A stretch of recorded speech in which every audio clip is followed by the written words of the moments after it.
You may see contract references to a term called embedded reserve. Please ignore any such references. Embedded reserves are currently not used, so you do not need to be concerned with embedded reserve language. Note that the wrap periods can vary slightly month to month. To double-check the time of your wrap, you can view the pairing in CWA. The report and release times shown above in the red boxes identify the time period of your wrap. Remember, you can toggle between Central Time or Local Time when viewing the pairing in CWA. You can also view the wrap times for the bid period when bidding for the month by looking at the lines in Bid Info or through your favorite third-party bidding program. If you're a commuter, it's wise to consider the wrap start times and your commuter flight schedules for the future month when bidding. All times shown in Bid Info or in most bidding programs will be in Central Time.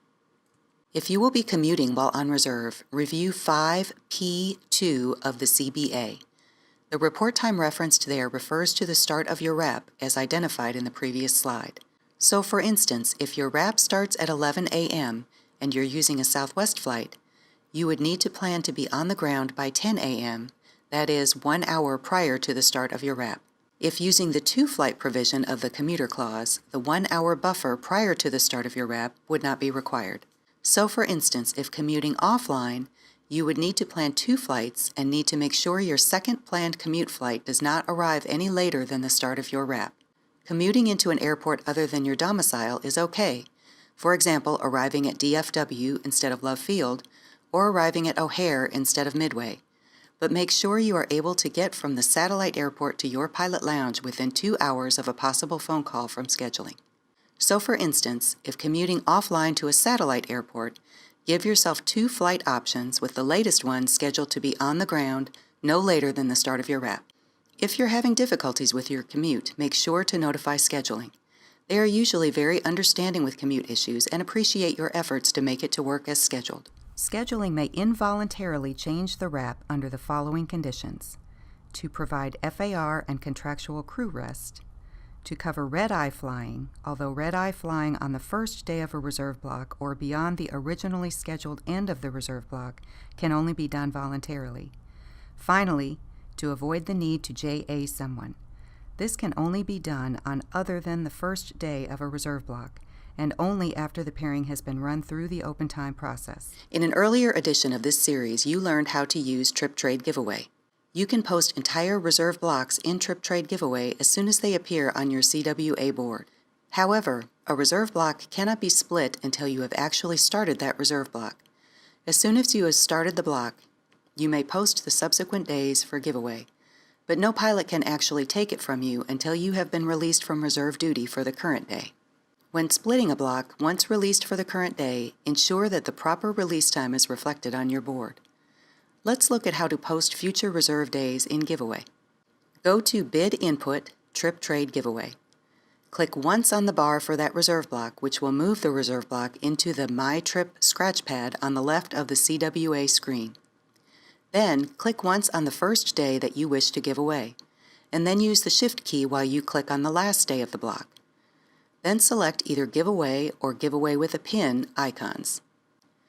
Remember that any trip you're given while on reserve can be placed in Giveaway.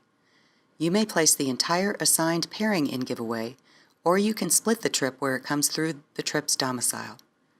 Let's consider the language in the CBA 8D7 shown here.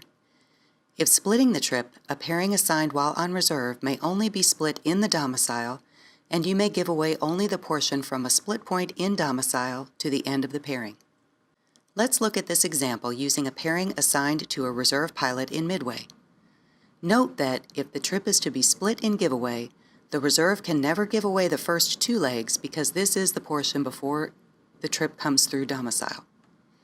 But either of the portions shown in red would be valid giveaways for a reserve pilot to offer. Let's look at how to enter such a partial giveaway in CWA. Select Bid Input, Trip Trade Giveaway. Click once on the trip whose legs you wish to give away. Click on the first leg, then Shift key plus a click on the last leg, and select either Giveaway Trip or Giveaway Trip Posting Pin Required. Remember that when giving away part of a trip, Your credit for the trip will be prorated, but never less than 6 trips for pay per day if remaining on call, or average daily guarantee for the whole trip. Other pilots may take trips from a reserve pilot, even if the reserve did not put the trip in giveaway. If you don't want your trip to be taken by another pilot, you may elect the own preference, although that must be selected by 8 p.m. the day before the pairing. Once the reserve is checked in at the airport, other pilots may only take a trip from a reserve if the reserve agrees. Remember, scheduling can remove or modify a trip at any time, regardless of preferences. Each day that you are on a wrap but not used, you will be credited with 6 trips for pay. Once called out, a reserve is paid full rigs on all trips assigned. More about full rigs in a future lesson. In this example, the pilot was not used on the first of 4 days of the reserve block. Then the pilot was assigned a 3-day trip that paid 20.3 TFP.